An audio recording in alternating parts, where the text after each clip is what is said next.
Yesterday, December 7th, 1941, a date which will live in infamy. The United States of America was suddenly and deliberately attacked by naval and air forces of the Empire of Japan. The attack yesterday on the Hawaiian Islands has caused severe damage to American naval and military forces. I regret to tell you that very many American lives have been lost. In addition, American ships have been reported torpedoed on the high seas between San Francisco and Honolulu. Yesterday, the Japanese government also launched an attack against Malaya. Last night, Japanese forces attacked Hong Kong. Last night, Japanese forces attacked Guam. Last night, Japanese forces attacked the Philippine Islands. Last night, the Japanese attacked Wake Island. And this morning, the Japanese attacked Midway. I ask that the Congress declare that since the unprovoked and dastardly attack by Japan on Sunday, December 7th, 1941, a state of war has existed between the United States and the Japanese Empire.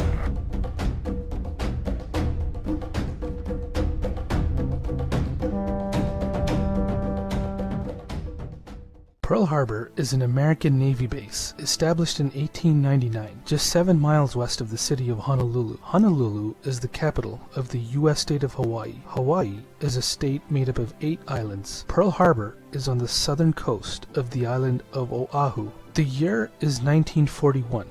World War II has been raging across Europe and Asia for 2 years, fought so far between France, the United Kingdom, China, and the Soviet Union, known as the Allies, versus Germany, Italy, and Japan, known as the Axis.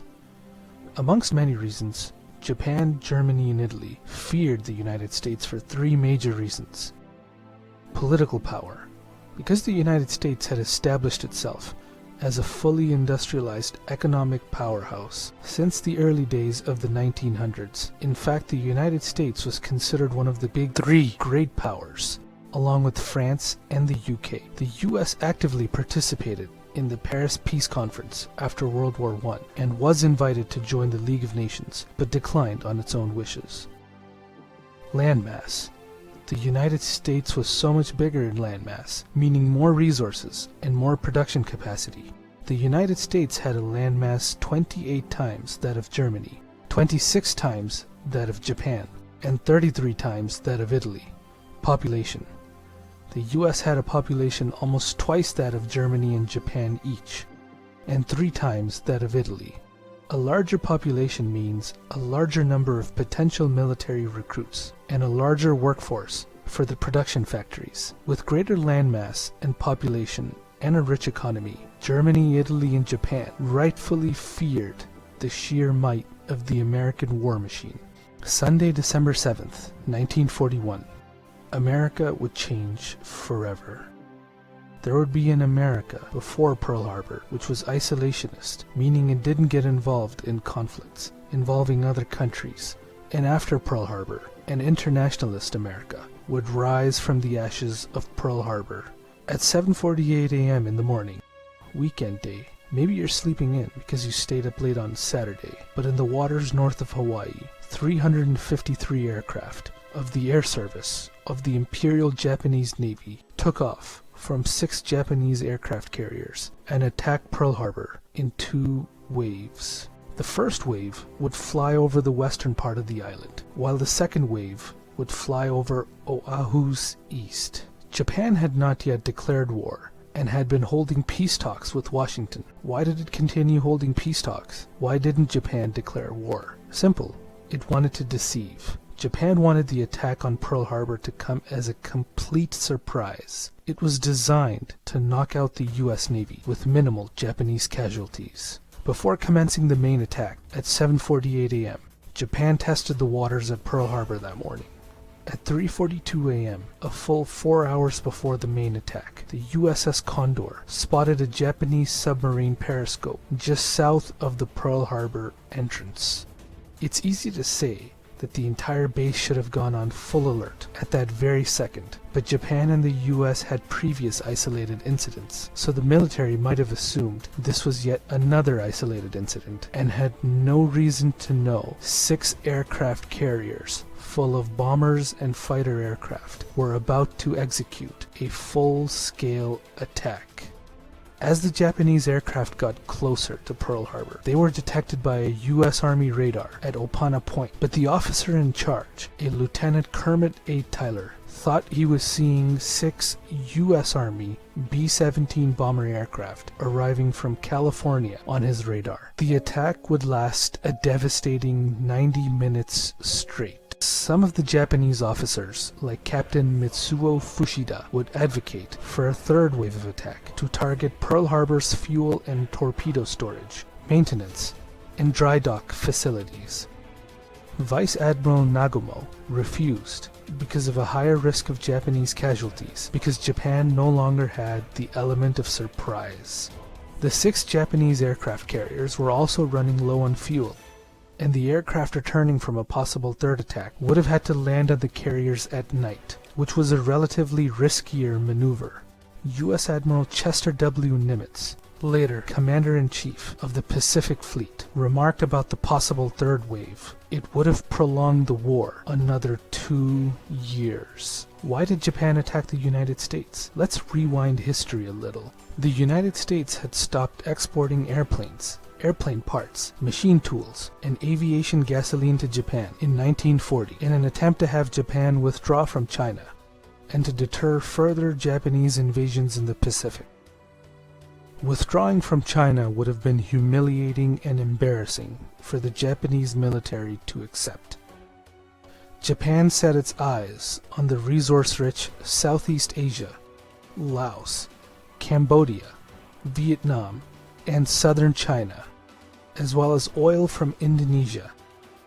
However, the 32nd President of the United States, Franklin D. Roosevelt, commonly referred to as FDR, had sent a clear message to Japan that the United States would personally get involved if Japan annexed any further territory in Asia. Japan, sensing war with the U.S. being inevitable, started planning the Pearl Harbor attack in early 1941, applying the principles of the decisive battle doctrine, meaning a singular operation that knocks out the enemy. A top-secret operation named Operation Z during planning, and Operation AI later on. Rather than withdraw from China and regain oil importation from the U.S., Japan chose to attack the U.S. Emperor Hirohito gave authorization to execute Operation AI on December the 1st and sealed the fate of Imperial Japan forever. As I briefly showed earlier in the video through FDR's speech, in addition to Pearl Harbor, Japan also attacked US-owned Guam, the Philippines, Wake Island, and Midway, as well as British-owned Singapore, Hong Kong, and Malaysia. 8 territories including Pearl Harbor, within 24 hours, because Japan was running out of oil fast and wanted to take over European and American colonies in Southeast Asia for their natural resources. It wanted to knock out the U.S. Navy so that the U.S. wouldn't interfere in Japan's future planned conquests. If Japan's objective was to knock out the U.S. Navy, why did the attack on Pearl Harbor fail? Japan made several big mistakes. It completely ignored Navy repair yards, oil tank farms, the submarine base, and the former headquarters building. American aircraft carriers were also completely untouched.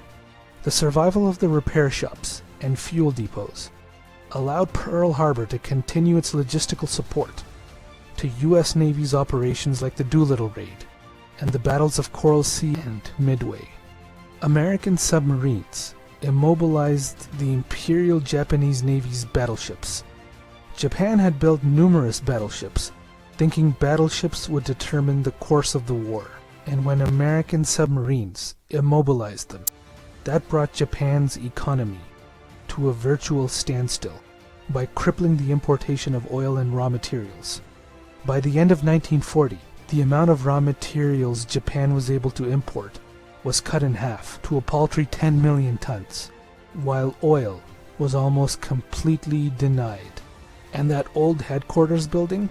Well, it contributed because it had a basement where the cryptanalytic unit worked on deciphering Japanese communication codes, which contributed significantly to the U.S. ambushing Japanese forces at Midway and to the U.S. submarine success. So what happened next? News of the attack was announced by the White House about an hour later at 8:52 a.m. Hawaii time, while it was already afternoon in Washington. 8 minutes later, CBS Radio would notify the public, and the nation became aware of the catastrophic attack. FDR roused and energized the nation and gave one of the most historic speeches in American history, titled the Infamy Speech, in one of the most historic joint sessions of the United States Congress, asking for a declaration of war, a request Congress would fulfill within the hour, and the full might of the United States officially entered World War II, where it would eventually emerge fully victorious in 1945,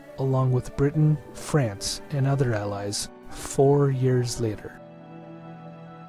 Repair work at Pearl Harbor would begin almost immediately, and would bring a remarkable 18 of the 21 U.S. Navy ships attacked at Pearl Harbor back to service before the war was even over. The United States performed a massive 20,000 hours of repair work just underwater alone. A quote often attributed to Admiral Yamamoto states, "I fear all we have done is to awaken a sleeping giant." This quote was included in a 1970 film. Similar quotes were portrayed in the 2001 film Pearl Harbor and the 2019 film Midway, but there's no evidence he made this statement. However, an indication of the economic and military strength of the United States can be found in how British Prime Minister Winston Churchill reacted to news of the attack. In his own words, he states, "I went to bed and slept the sleep of the saved."